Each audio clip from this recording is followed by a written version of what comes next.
उद्योजकीय क्षमता किंवा उद्योजकीय कार्यक्षमता। तर उद्योजकांमध्ये ज्या क्षमता असतात, कोणत्या क्षमता आहेत उद्योजकांमध्ये? उद्योजकाची मूल्ये, कौशल्ये, गुणवैशिष्ट्ये, त्या ज्या क्षमता आहेत त्या क्षमता म्हणजेच उद्योजकीय कार्यक्षमता होय। आपण यापूर्वी मागच्या युनिटमध्ये पाहिलेलं आहे की उद्योजकाची कौशल्य कोणते आहेत, त्याच्यामध्ये कौशल्य कशा पद्धतीने उद्योजकांमध्ये निर्माण केली जातात आणि एक चांगला उद्योजक होण्यासाठी त्याच्यामध्ये कोणकोणते गुण असणं गरजेचं आहे ते पाहिलेलं आहे। तर या अशा सर्व गुण संपन्न आणि पूर्ण कौशल्य प्राप्त आणि ज्याच्यामध्ये नीतिमूल्य आहेत, या सर्वाला मिळून उद्योजकाची उद्योजकीय कार्यक्षमता असं म्हटलं जातं। तर ही उद्योजकीय कार्यक्षमता किंवा उद्योजकीय क्षमता जी आहे ही 3 प्रकारची असते। एक आहे वर्तणूक विषयक कार्यक्षमता, दुसरी उद्योग स्थापनेबाबतची कार्यक्षमता आणि तिसरं उद्योग व्यवस्थापनाबाबतची कार्यक्षमता। या तिन्ही क्षमता ज्या उद्योजकामध्ये असतील तोच उद्योजक एक यशस्वी उद्योजक म्हणून त्याचं नावलौकिक होऊ शकतो। जर एखादी क्षमता चांगली आहे परंतु दुसऱ्या 2 क्षमता जर नसतील त्याच्यामध्ये, तरी देखील त्याच्यामध्ये बऱ्याच वेळा कमतरता राहू शकतात आणि तो यशस्वी उद्योजक होईलच असं नाही। त्याच्यामुळे ज्या क्षमता उद्योजकामध्ये नाहीत त्या क्षमता त्याला प्राप्त करून घेणं गरजेचं आहे। प्रत्येक व्यक्तीमध्ये सर्व क्षमता असतील असं नाही, परंतु प्रशिक्षणाने त्याच्यामध्ये त्या क्षमता निर्माण होत असतात। तर आता आपण या तिन्ही क्षमता विषयी किंवा तिन्ही ज्या कार्यक्षमता आहेत त्याच्याविषयी पाहूया। पहिली जी आहे वर्तणूक विषयक कार्यक्षमता। वर्तणूक म्हणजे माणसाची जी वर्तणूक आहे त्याला अनुसरून तो हालचाली कशा पद्धतीने करतो, ही जी क्षमता आहे त्याला वर्तणूक विषयक कार्यक्षमता असं म्हटलं जातं। त्याच्यामध्ये सगळ्यात महत्वाची कार्यक्षमता जी आहे ती जोखीम स्वीकारणे। आपण उद्योजकाची जी गुणवैशिष्ट्ये पाहत होतो तेव्हा त्या क्षमतांचा देखील त्याच्यामध्ये अंतर्भाव आलेला आहे, अभ्यास केलेला आहे।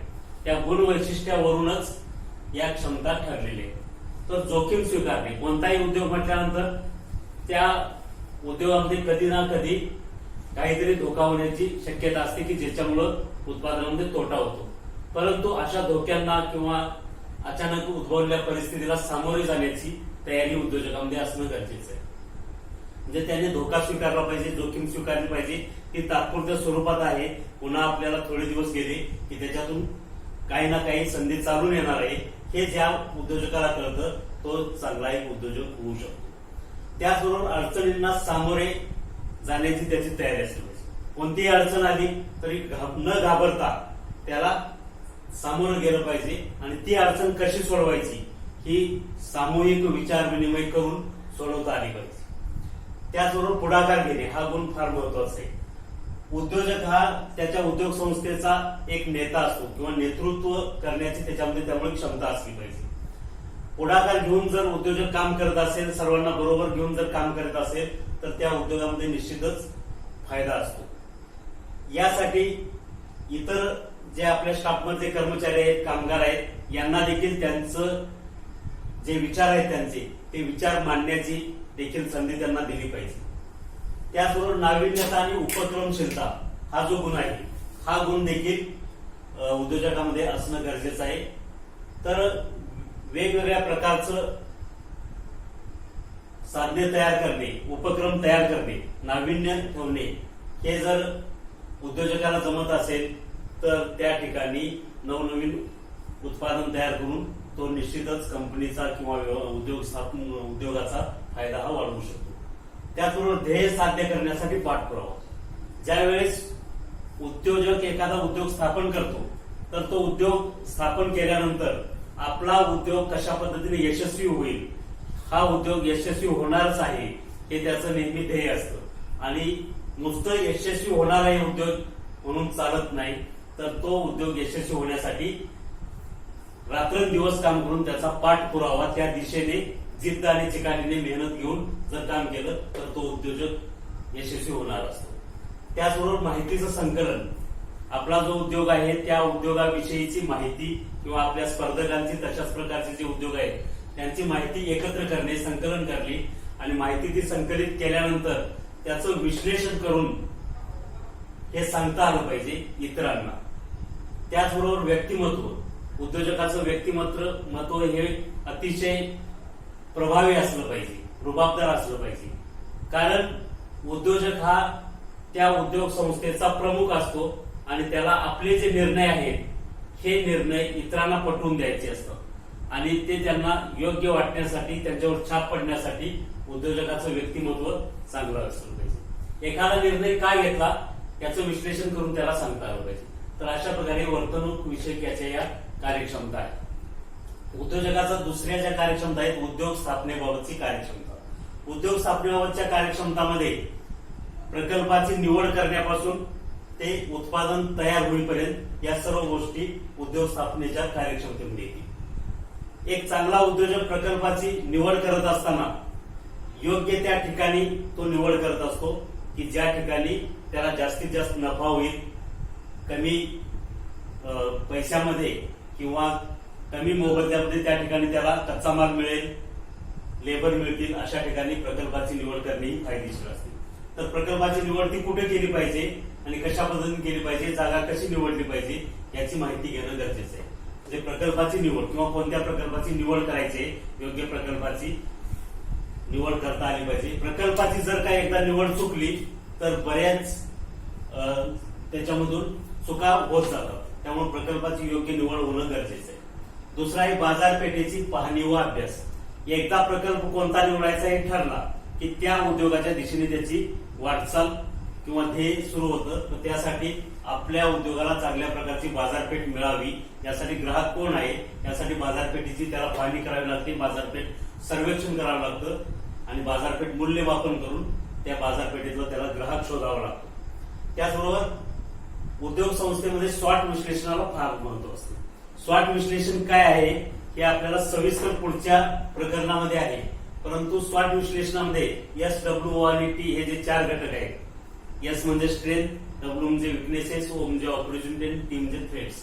व्यवसायातील संधी, व्यवसायातील कमकुवत, व्यवसायातील सामर्थ्य आणि व्यवसायातील त्रुटी हे 4 ते घटक असतात. तर त्यांचा योग्य पद्धतीने मेळ बसवून तो प्रकल्प पुढे चालत असतो. तर त्याविषयी पूर्ण अभ्यास, स्वॉट विश्लेषणाचा पूर्ण अभ्यास हा उद्योजकाला असणं गरजेचं आहे. त्याचबरोबर एकदा प्रकल्प कोणता उभा करायचा, आपल्याला कोणता सुरू करायचा हे ठरलं की त्यानंतर प्रकल्प अहवाल तयार करता आला पाहिजे. प्रकल्प अहवाल हा तयार करत असताना त्या अहवालामध्ये प्रकल्प अहवाल कशाला म्हणायचे की ज्याच्यामध्ये उद्योगाविषयी किंवा प्रकल्पाविषयी परिपूर्ण माहिती असते, तो अहवाल म्हणजे प्रकल्प अहवाल. म्हणजे उद्योग सुरू करण्यापासून त्याला किती भांडवल लागणार आहे, कच्चा माल किती लागणार आहे, स्थिर भांडवल, खेळतं भांडवल किती लागणार आहे, कर्मचारी कोणत्या प्रकारचे लागणार आहेत, ही सगळी माहिती त्याच्यामध्ये असते. त्याचबरोबर वर्षाला किती उत्पादन तयार होणार आहे आणि त्याच्यातून किती नफा होणार आहे ही सर्व माहिती त्या प्रकल्प अहवालामध्ये असते. त्याचबरोबर सहाय्यभूत व वित्तीय संस्थांची माहिती घेणे. उद्योग स्थापन करत असताना आपल्याला पैशाची गरज लागते, भांडवल. तर हे जे भांडवल आहे हे प्रत्येकाकडे स्वतःचं भांडवल असेलच असं नाही. त्याला बऱ्याच वेळा बँकांकडून, वित्तीय संस्थांकडून भांडवल कर्ज रूपाने घ्यावं लागतं.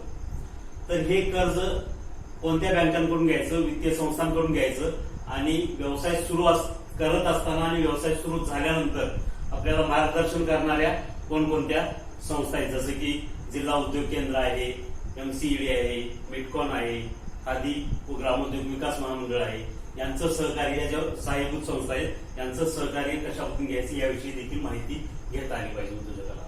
त्याचबरोबर उद्योगाविषयी साधन सामग्री एकत्रित करणे, कच्चा माल झाला किंवा इतर वस्तू ज्या आहेत, ही सगळी जी मशिनरी आहे त्या सगळ्या वस्तू एकत्र करणे, त्या कुठून एकत्र करायच्या, कोणत्या बाजारपेठेतून आपल्याकडे आणायच्या, म्हणजे राज्यस्तरीय असेल, राष्ट्रीय, आंतरराष्ट्रीय, कुठून त्या वस्तू कुठे मिळणार आहेत आणि त्या आपण कशा पद्धतीने आणणार आहे, ही सगळी माहिती त्या ठिकाणी साधन सामग्रीमध्ये. त्याचबरोबर उत्पादन घटकांची उपलब्धता. तुम्हाला मी वरती पण सांगितलं की उत्पादन घटकांची उपलब्धता. उत्पादन घटक कोणते असतात? भूमी, श्रम, भांडवल आणि संयोजन. हे जे 4 उत्पादन घटक आहेत, हे 4 उत्पादन घटक ज्या उद्योजकाकडे असतील योग्य प्रमाणात त्याचा उद्योग हा निश्चितच यशस्वी होतो. तर ह्या उत्पादन घटकांची उपलब्धता कशा पद्धतीने जमवाजमी करायची आणि कशी त्या ठिकाणी त्या उत्पादन घटकांमधून उत्पादन तयार करायचं याची उद्योजकाला माहिती असणं गरजेचं आहे. आणि हे सगळे घटक, उत्पादन घटक एकत्रित केले की प्रत्यक्ष मग काय होईल, उद्योग उभारणी होईल त्या ठिकाणी आणि त्याच्यातून उत्पादन सुरू होईल. म्हणजे प्रकल्पाची निवड करून उत्पादन सुरू होईपर्यंत ही जी प्रक्रिया आहे या उद्योग स्थापनेबाबतची त्याची कार्यक्षमता आहे.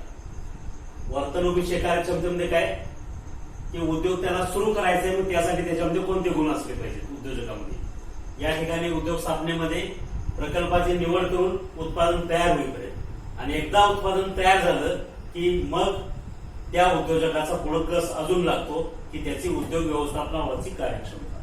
म्हणजे त्यांनी उत्पादन केलं, पण उत्पादन केलं म्हणजे संपलं का, नाही.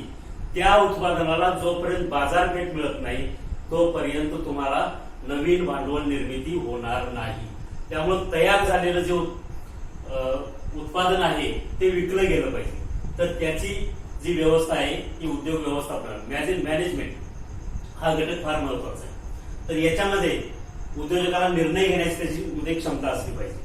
म्हणजे उद्योग संस्थेविषयी सर्व निर्णय घेण्याचे अधिकार हे त्या उद्योजकाला असतात. मग एखादा निर्णय जर घेतला तर तो कसा बरोबर आहे हे इतरांना, इतर स्टाफला त्याला पटवून देता आलं पाहिजे.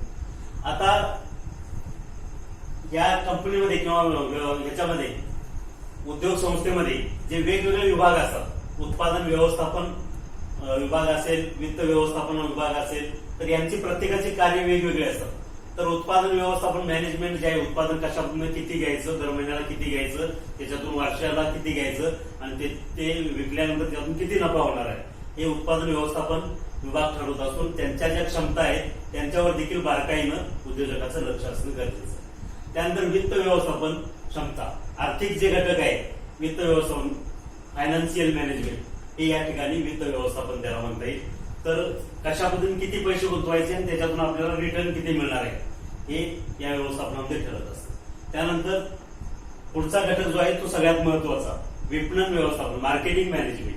तयार झालेली वस्तू जी आहे ती तुम्ही कशा पद्धतीने विकणार आहे, की त्याच्यासाठी अधिकृत विक्रेते नेमणार आहेत, डीलर, की ते होलसेलर घेऊन जाणार, नंतर रिटेलरला विकणार, नंतर ग्राहकांना अशा व्यवस्था करणार आहेत, की घरोघरी जाऊन विकणार आहेत, की मॉलमध्ये विकणार आहेत. हे जे विपणन व्यवस्थापन आहे हे विपणन व्यवस्थापनावरती देखील फार महत्वाचा जो घटक आहे त्याच्यावरती देखील कंट्रोल असणं गरजेचं आहे. त्याचबरोबर या विपणन व्यवस्थापनावरती खर्च देखील होत असतो. कारण विक्री व्यवस्था करायची म्हटल्यानंतर जाहिरात करणं गरजेचं आहे. आपला प्रोडक्ट कसा चांगला आहे हे ग्राहकांपर्यंत पोहोचणं गरजेचं आहे. तर ते तुम्ही जाहिरात कशा पद्धतीने करणार आहे, वर्तमानपत्रात जाहिरात देणार आहेत, की टीव्हीवरती जाहिरात दाखवणार आहेत, की अन्य काही मार्गाने जाहिरात करणार आहेत, हे त्यामध्ये गरजेचं आहे. त्याचबरोबर त्याचं पॅकिंग जे आहे, जो प्रोडक्ट तुमचा आहे तो त्याचं जे पॅकिंग आहे, सवेष्टन ज्याला म्हणतात, हे सवेष्टन देखील आकर्षक असणं गरजेचं आहे. ग्राहक सहजासहजी त्याच्याकडे आकर्षित झाला पाहिजे. आणि त्याच्यामधला एक सगळ्यात महत्वाचा उद्योग संस्थेमधला विभाग असतो तो कर्मचारी व्यवस्थापन, HR डिपार्टमेंट ज्याला म्हणतात. तर याच्यामध्ये औद्योगिक संबंध जे आहेत आणि कर्मचारी व्यवस्थापन हा जो घटक आहे, तर मालक आणि कामगार यांचे जे संबंध आहे हे संबंध नेहमी सलोख्याचं असणं गरजेचं आहे. जोपर्यंत कामगारांना उद्योग संस्था आपली वाटत नाही, आपली समजून ते काम करणार नाही, तोपर्यंत कोणताही उद्योग यशस्वी होणार नाही आणि फायद्यात चालणार नाही. त्यासाठी कामगारांच्या ज्या अडीअडचणी आहेत त्या उद्योजकांनी किंवा मालकाने सोडवल्या पाहिजेत. त्यांना समाधानकारक जर वेतन मिळत असेल, सोयी सवलती मिळत असतील आणि त्यांच्यामध्ये एक उद्योजकांनी भावना निर्माण केली पाहिजे की हा उद्योग माझा नसून हा आपल्या सर्वांचा आहे, याच्यामध्ये जेवढा जास्त फायदा होईल हा तेवढा फायदा जो आहे तुम्हाला वेतनाच्या किंवा बोनसच्या रूपाने विभागून दिला जाणार आहे. असं जेव्हा त्यांच्या मनामध्ये बिंबवलं जाईल तेव्हा ते उद्योग आपला समजून जास्तीत जास्त क्षमतेने कामगार काम करतील आणि मग त्याच्यातून नफा देखील जास्तीत जास्त होईल. अशा प्रकारे उद्योजकामध्ये हे 3 महत्वाचे कार्यक्षमता असणं गरजेचं आहे की ज्यामुळं उद्योग भरभराटीला येईल आणि यशस्वी होईल.